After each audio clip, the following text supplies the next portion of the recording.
Welcome to the Fitness Business Podcast, brought to you by Active Management, the world's leading fitness business coaches who in 2015 will help you #grow your business. This is the world's #1 podcast for fitness business owners and managers. We interview real owners and learn what has been working for them to make them so successful. Here's the host of the Fitness Business Podcast, Chantal. Thank you, Harper. Hi, everyone. Welcome along to today's show. I hope you've had a sensational week so far. Now, we're going to get stuck straight into this week's show.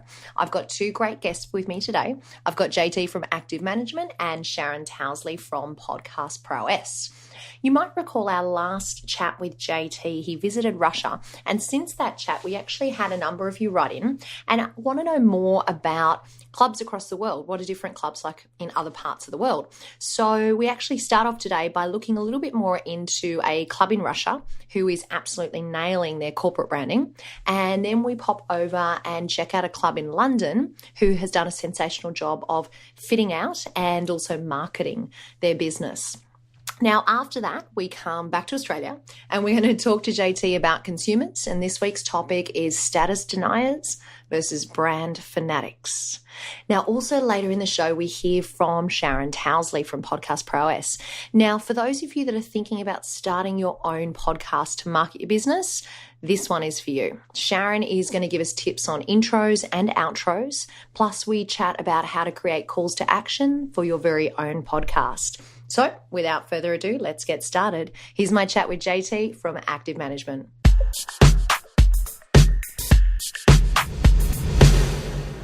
You're listening to the Fitness Business Podcast, and we've got our regular guest back with us today. It's JT from Active Management. Welcome back, JT. Hi, Chantal. How are you? Very, very well. Cool. Now, last time you appeared on the show, you talked to us about your trip to Russia.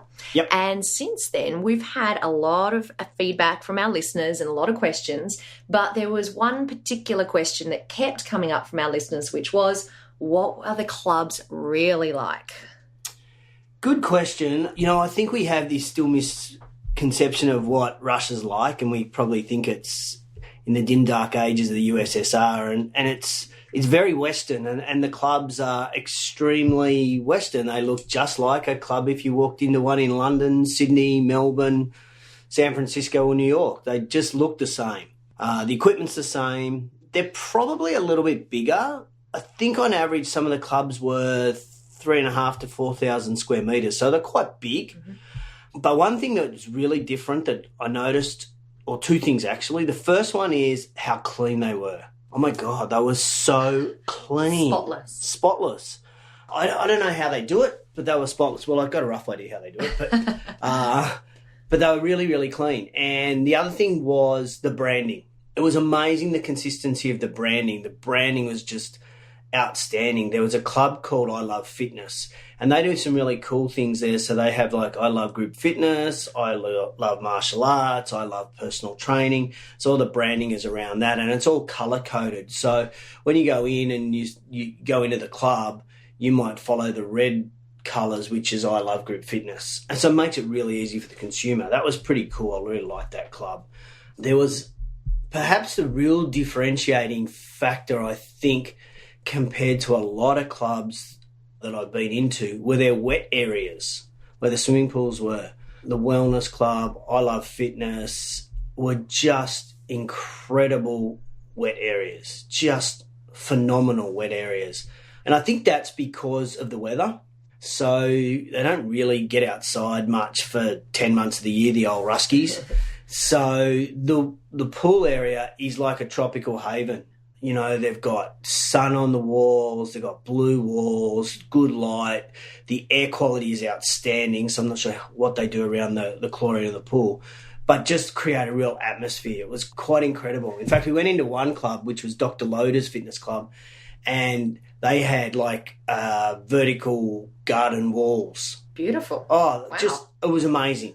So the wet areas were really cool, but generally they are just like any other club. With the wet areas, did you find that a large majority of members were using those areas, or were they? I wasn't looking. Yeah, look, they were. They've got the deck chairs and the relaxation areas. Sounds like a tropical resort or something. Yeah, it was. It's like a resort. It really was like a resort. And there were people just chilling out. Now, I don't know how many people chill out and how many people work out. I don't know. The other interesting thing that I saw there was the ratio of members to square metres. Yeah. So, as I said, most of the clubs are 3,000 to 4,000 square metres, and they're kind of sitting around that membership base of 2,500 to 3,500. So they're kind of just under one member per square metre, which, of course, was where Australia was back in the 1990s and the early 2000s, and probably the US in the 1990s. So they were kind of blown away when I said to them, you guys should be up around 2 to 3 members per square metre for capacity's sake, because they were like, oh, no, we're at capacity, and they're not anywhere close to capacity. JT, let's keep moving around the globe. Now, I've been following a very cool club on Instagram called One Rebel, and you visited them while you were in London recently. So tell us, what was it like in the club? Well, One Rebel was an outstandingly fitted out facility, if that makes any sense. In fact, if we look at it, and I look at a club now, not so much around the programming, because that's not my area of expertise. My area of expertise is their sales and their marketing and how they position themselves. And I've got to give absolute credit to One Rebel. It was an amazing club. The fit out was just superb. Little cool things. Again, you know, it's easy. It's weird for us in Australia. It's probably weird for people in Los Angeles or in Hawaii when you talk about the weather. But in London, when it's cold, like you walk into the men's change rooms. I didn't go in the ladies. I would like to have gone in the ladies, but I didn't. Probably best that you didn't. But in the men's change rooms, opposite the showers, on the wall directly opposite, all the hot water pipes were exposed. Mm-hmm. But that's where you hang your towels. So when you get out of the shower, you've got a warm towel. Nice. How cool is that? That's pretty cool. That's like awesome. And then they had I think it was like I'm going to say a Besser brick wall, which led to the studio. And the Besser brick wall would have been 20 metres long, so it's at 60 feet for our American listeners. And each brick, people had chalked and written their goals on there. Wow. So you saw this massive... It was incredible. It was really amazing and very, very cool. I really like that. The studio itself, where we did the workout, they got great benches, and I think this is a big difference between, say, One Rebel and Barry's Boot Camp. Barry's, you do it on a step and you carry your dumbbells over, and you really only got one set of dumbbells, whereas with the One Rebel programming, the dumbbells are built into the bench. The bench is a lot higher, and the dumbbells, I think, are 4, 6, 8, 12, 16 and 18. Mm-hmm. So depending upon what track you're doing, you can use a different size dumbbell. But they still use the same treadies as Barry's Boot Camp. So the programming is very similar to Barry's. Yeah.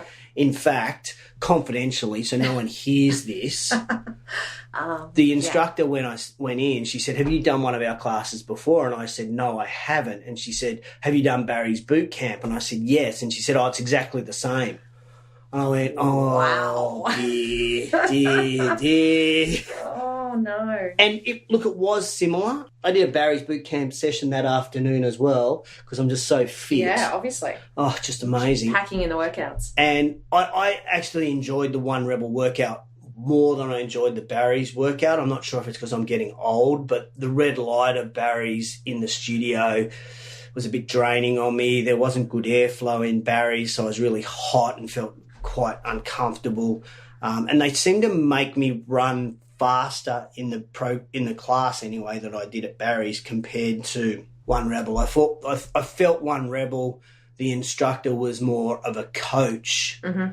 And at Barry's, I actually don't know whether she was coaching or instructing because the music was so loud that I couldn't actually hear her voice. Yeah. So there was, there's a place for both. Mm-hmm. But, and this is only personal opinion, I just felt that if I was doing this day in, day out, I'd get bored. Right. So I think there is definitely a place for the product. And all I would imagine is that there'd be people that would go once a week. There might be some that go 2, 3 and just love it. But for me and the type of trainer that I am, I reckon I'd be there once a week or once a fortnight. That'll do. So let me ask you this, with all of the kind of, bells and whistles that you get when you walk in the door at One Rebel, and the cool stuff that's going on, are members paying a premium for that? I don't think they are. I think they should be paying more, but I don't know enough about the business and how it's going. I saw an interview with James Balfour, who's the founder, and he obviously said some great things in the media about the business, but I have heard that the prices have dropped since they first opened. They've dropped to try and buy market share. It's in a great location in London. Would it be a franchise chain? I'm not really sure. I don't know what James's thoughts are around that. But from a fit-out perspective, it's amazing. And I took photos. They're available to the active management members, exclusive to them. So if you're listening and you want to be an active management member, we'll share you all the photos from all the Russian clubs plus the UK clubs. Okay, let's continue on our JT journey around the world. Yep. Next stop, New Zealand. Yeah, I was in New Zealand. I spoke at a conference there for a billing company and software manufacturer in New Zealand, and I did 2 sessions there. One was why you need a helicopter, and then the other one, which was probably a little bit more controversial, was differentiate or die.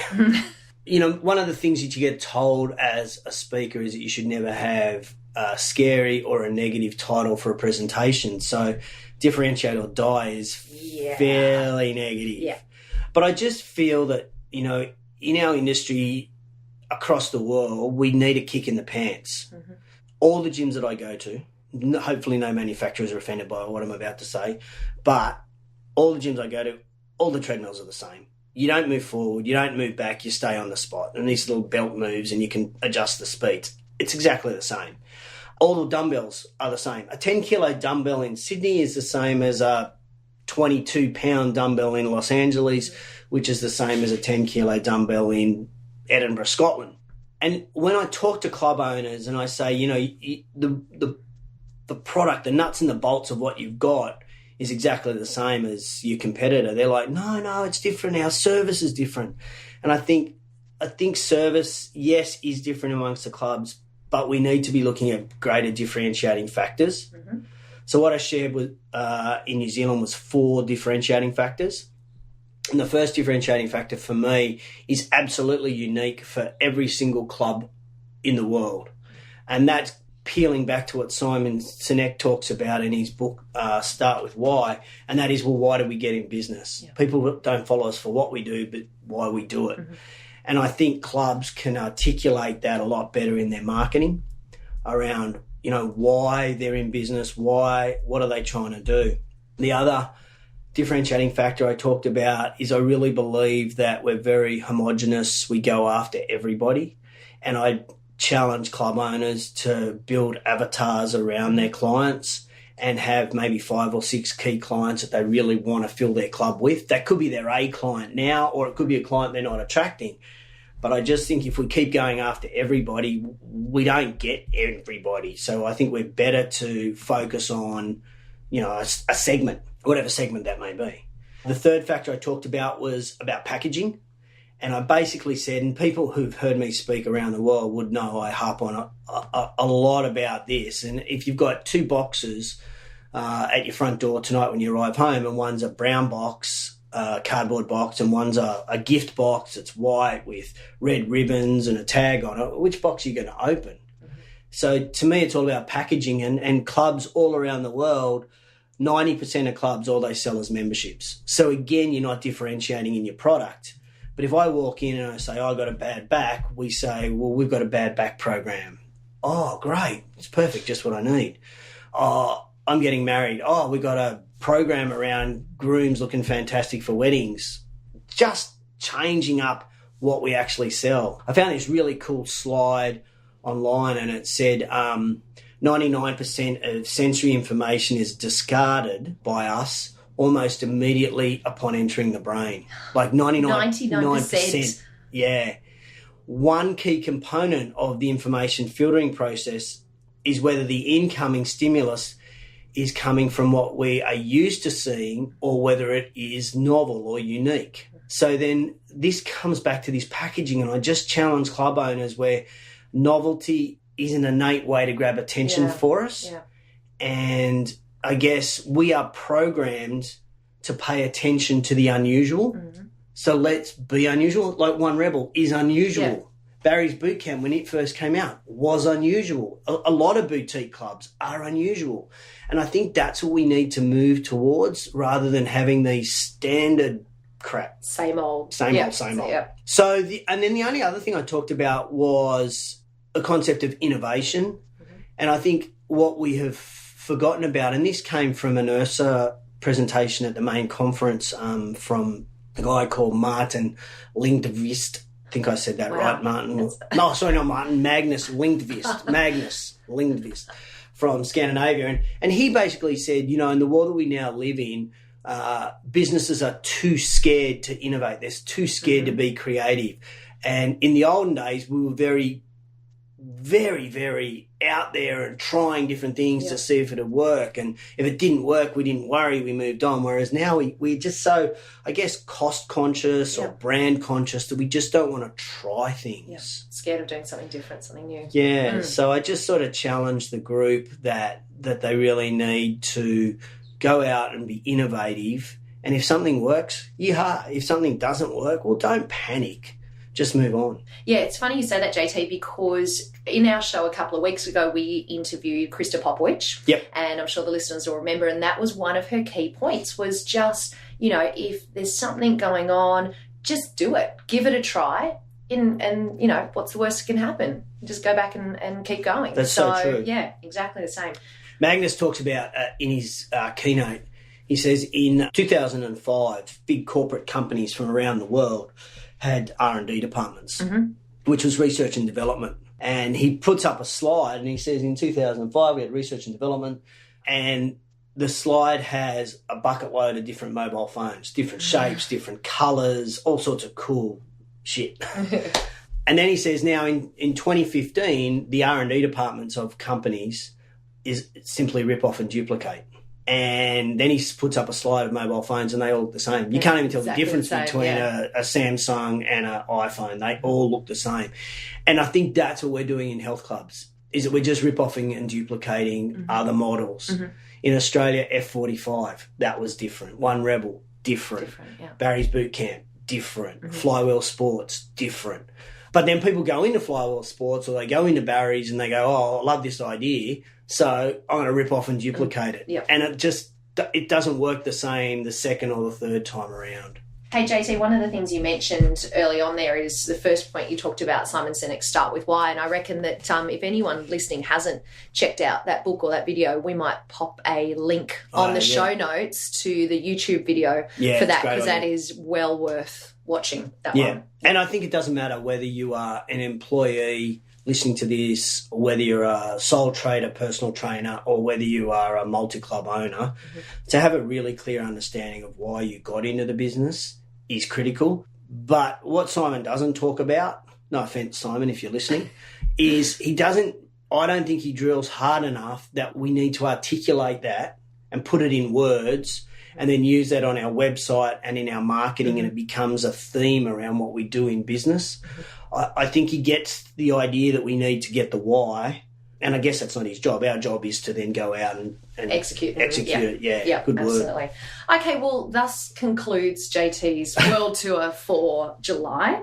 Now, we're going to move on to today's topic, which is status deniers versus brand fanatics.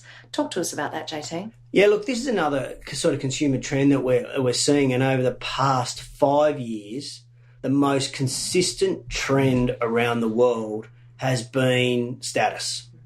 Guilty as charged. I strive for my frequent flyer points or frequent flyer miles. You know, how many people in the world stay in the same hotel chain so that they get free night's accommodation? Or do we talk about the black Amex card or the gold Visa card, and so on and so on and so on. In fact, it was funny, just as an aside, we did a visit for one of our round table clubs, and there was this battered old Volvo, and it had the premium car spot out the front of the gym. And I joked with the owner as we came out. I said, "Oh, that must be the member of the month." Yeah. And he said, "No, but that's a really good idea." I said, "What's that?" And he said, that car space, the premium car space should be for the member of the month. And I went, that's about status. You would have members striving to be member of the month if they could park get that there. spot. Yeah. So if we peel it back and we go, what is the difference between a denier and a brand fanatic? How about we start with that? And a brand fanatic is beyond someone who's just about status. And what we see is these people are louder and prouder than ever before, and they have guilt-free consumption of the product. They have a complete joy, a joy in their devotion of that product. For example, there are thousands of staff, franchisees and members of Anytime Fitness that have got a purple Running Man tattooed to their body, which, interestingly enough, Chuck Runyon pays for that for anybody that wants to get it done. That is serious, devotion. It's fairly insane, isn't it? Yeah. But that is your brand fanatic. There's another great example of a lady by the name of Camilla Nelson who won $6,000 for having the largest Reebok Delta tattoo when she entered a Tough Viking challenge in Scandinavia. How big are we talking? We're talking from just below a hot pants level down to behind her knee. Oh. It is massive. Wow. And she has a reason behind that, but because of that, she became the face of Reebok, Pain is Temporary, Reebok is Forever campaign. And that's a brand fanatic. While at the other end of the spectrum, we have these status deniers. And a status denier will only engage with you if you serve what their values are. And their values are around aesthetics, around quality, around the story of the business, e.g. the why that we just talked about, or sustainability. And many status deniers could be grouped as, and this is a generalisation, but could be grouped as millennials for many brands. And Abercrombie and Fitch, an American retail clothing company, believe that the majority of their consumers, who are millennials, are status deniers. And they believe that 10% of their sales dropped because they had their logo on all their clothes. So they, in spring and summer this year, de-logoed their collection and sales have gone up. So, with the gym saying, well, let's have branded clothing for our members, not interested to a certain extent. Yep. Unless at the other end of the spectrum, you've got these fanatics. And while we would say that these guys seem to be at either end of the spectrum, what is the common thing, the common element between both of them is they a status denier and a brand fanatic. They are both willing to make public statements about their brand and their brand understanding. So the denier is going to slam them or not do anything with them. The brand fanatic will go out. So I guess in business, we have to decide, who do we want to go after? Are we going to celebrate and cater to our brand fanatics, or are we going to try to reach the deniers? For me, I'd be really focusing on my brand fanatics. I still believe that clubs don't reward status in their businesses well enough. I don't think personal trainers reward status with their clients well enough at all. And I believe that's an area that we could really focus on. One of the things about status is, for our members, we don't obviously want to remind them of how much they spent. That's probably not the best way to remind status. But status for me would be how many times people come to the club. In the olden days, in gyms, there used to be posters, not TV screens and notice boards. But we used to put up a poster that had the top 40 visitors for the month. And people would challenge themselves to be on that list. What's happened to that? So I think we can reward status around attendance. We can reward status around referrals. We can reward status around tenure of membership. I know there's a club in Adelaide in Australia, North Adelaide Fitness Centre, and they've got members that have been there 10 years. And people who've been there 10 years receive a jumper, a sweater that no one else can get unless you've been there for 10 years. That's cool. Darren Shaw's club, CrossFit Ignite here in Sydney, he has photos of his 5-year members and his 10-year members up on the wall. And it's like, that's cool, and so when they take a new guest through on a prospect tour, they stop there and they stand there and it's structured into their tour. So the member or the guest looks up and goes, oh, wow, look at all those people who've been here 5 years and 10 years. Yeah. So I think we could be doing that around tenure as well. There are some really cool digital ways to record status these days. These aren't fitness related, but I know that LinkedIn have an email award acknowledgement, and I have this app that I use to learn French called Duolingo, and every time I pass a test, you get points or a medal. So it's a great little digital reward. Yeah, and I really like a lot of the online stuff. So what do I use? Runkeeper. Mm-hmm. And Runkeeper does status really well. Yep. I believe MyFitnessPal does it really well. And these are apps, but I don't think clubs are doing it well. I don't think personal trainers do it really well with their clients, consumers, whatever. So I think that's an area that we could really improve on and have a massive impact on our brand Fanatics, where we adjust simply, and it's a very simple concept. We just acknowledge what they've done. And I think, if we did that, that would have a massive impact on our retention. Mm-hmm. It would have a massive impact on word-of-mouth marketing. Mm-hmm. And the third thing, which is what we already talked about on the show today, is differentiation. It differentiates you from your competitors. Yeah. If anyone that's listening uses a sensational status system, then tell us about it. We'd love to hear from you. Let us know what's working for you. I know a lot of guys that use MindBody. Mm-hmm. MindBody integrates with a status program called Perkville. Yep.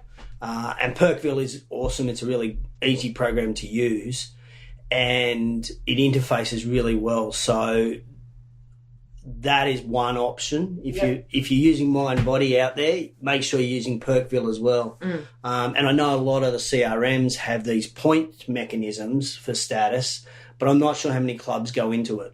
We had it with our program when I had my club, which we used Gladstone, and there was points, and we just didn't use it. It was almost too hard, and you got to because it creates that stickiness to your brand. JT, what are you going to talk to us about next time? Probably not a surprising trend, but what I want to talk about next time is betterment. This trend is being fueled by all the software, all the apps that are out there to improve ourselves. Mm-hmm. So we're going to talk a little bit about that and some of the trends that are floating around about people wanting to get better. Sounds really good. I look forward to that. Thanks for joining us again today, JT. It's my pleasure. Have an awesome week, everybody. We'll see you next time.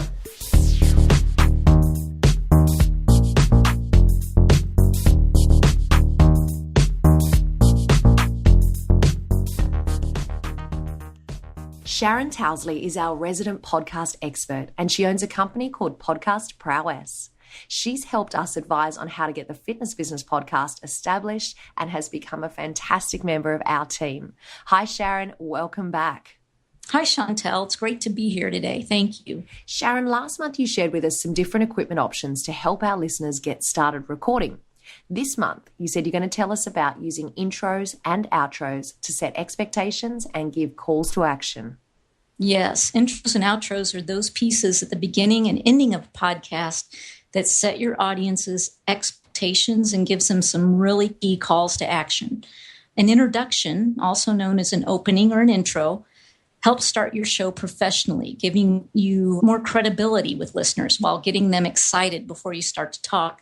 This is going to be the first impression listeners have of your podcast, and it's a fantastic way to pull in your audience. Okay, so how about when it comes to the outro? Well, an outro, also known as a finish or a closing, is a professional way to wrap up your show with credits and an invitation for listeners to visit, say, your website or social media accounts to learn more about you and your company. And these intros and outros are always important, but they're even more so in the beginning, like with your first few episodes, because this is the perfect time to fully explain your podcast and tell the audience what you'll be providing in each episode and with what consistency you'll be providing it. Great. So once we've got our intro and outro, how do we then get our audience to start interacting with our podcast? Well, after your podcast is up and running, you can start inserting powerful calls to action. For example, after your initial launch, you might ask your audience for an iTunes rating and review, or ask them to join your email list. Then as you grow, you can use your intro and outro to promote yourself and your business. And since you're providing great content for free, a call to action should be well received and often even appreciated by your audience. The outro, it's also a great time to plant a seed of excitement for your next episode. Tell them who the guest will be or what the subject will be and hook them so they're excited and look forward to the next show with anticipation. Sharon, how long would you say an intro and outro should be? Well, the so-called experts say that today the average attention span of an adult is around 8 seconds. Whoa. So I know, isn't that sad? That is, yeah, pretty short. So with that in mind, be sure to keep the intro as short as possible while accomplishing a few key tasks along the way. Most professional podcasters suggest somewhere between 10 and 30 seconds is good. For outros, you can go a little longer since people who are still sticking around after you've concluded the main part of the episode obviously have some interest in what you have to say. Okay, so let me ask you this. How do you make a great impression for your podcasting audience? Well, mostly be upbeat and unique.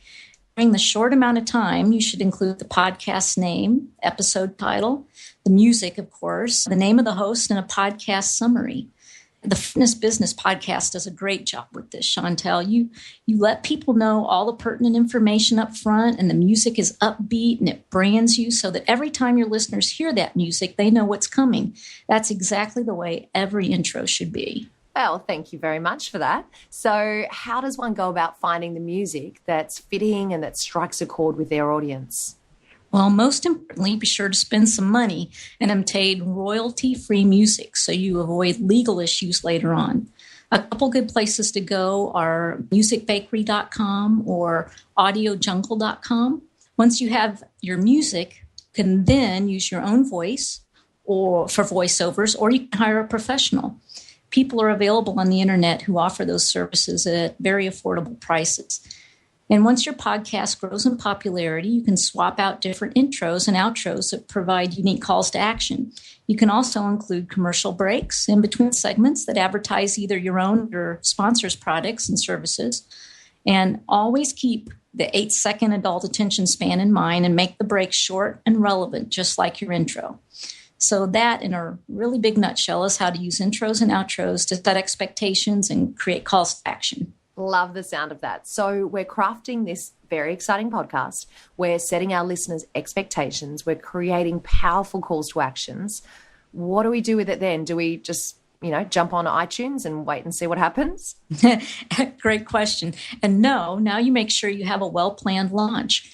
Your podcast is kind of like a kid who's getting ready to go out into the world and make a name for herself. You want to prepare her every way you can and give her the tools and support she needs to make it big. Next month, Sharon will share with us some ideas on what to do to help ensure a well-planned launch. I'm looking forward to that one.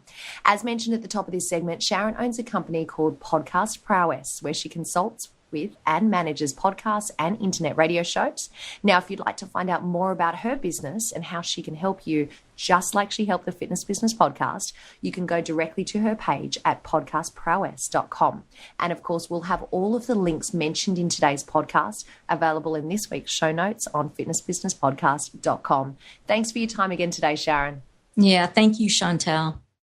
It's time for the Fitness Business Podcast Wrap. Where do I start with this week's podcast wrap? There was a lot of information in today's show, so here are just a few of the very best bits. JT gave us a look into his presentation from New Zealand called Differentiate or Die and told us that 90% of clubs only sell memberships. So we have to differentiate our offering to stand out. As humans, we're programmed to pay attention to the unusual. So why not be unusual? That's your way to stand out from everyone else in the market. He also talked about brand fanatics versus status deniers and told us that brand fanatics have guilt-free consumption of a product, whereas status deniers will only engage with you if you serve what their values are. And how incredible was that story about Camilla Nilsson, who got the Reebok tattoo on her leg? Now, that is a serious brand fanatic.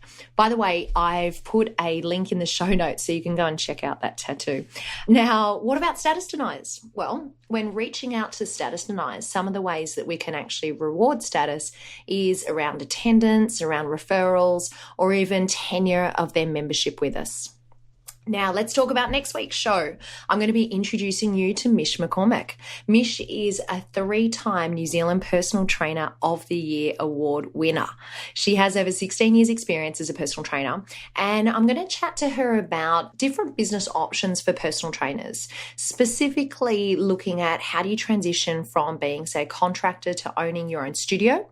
And Mish also is going to share her very best advice on, well, how to survive your first 6 months in the fitness industry.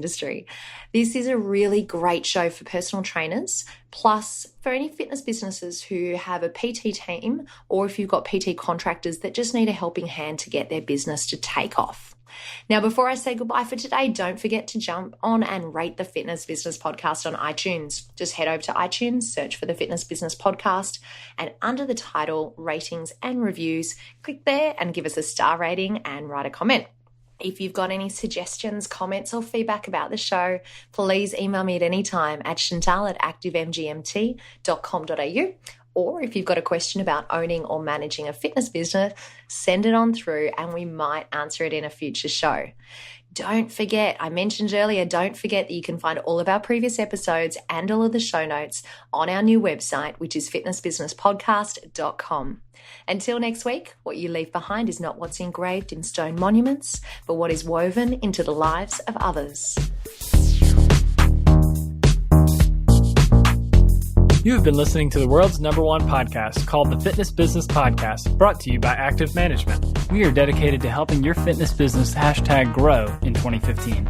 Check out www.activemgmt.com.au for resources, tools, and more to help you. And by far, the best value for you is to become a member. So join today at www.activemgmt.com.au.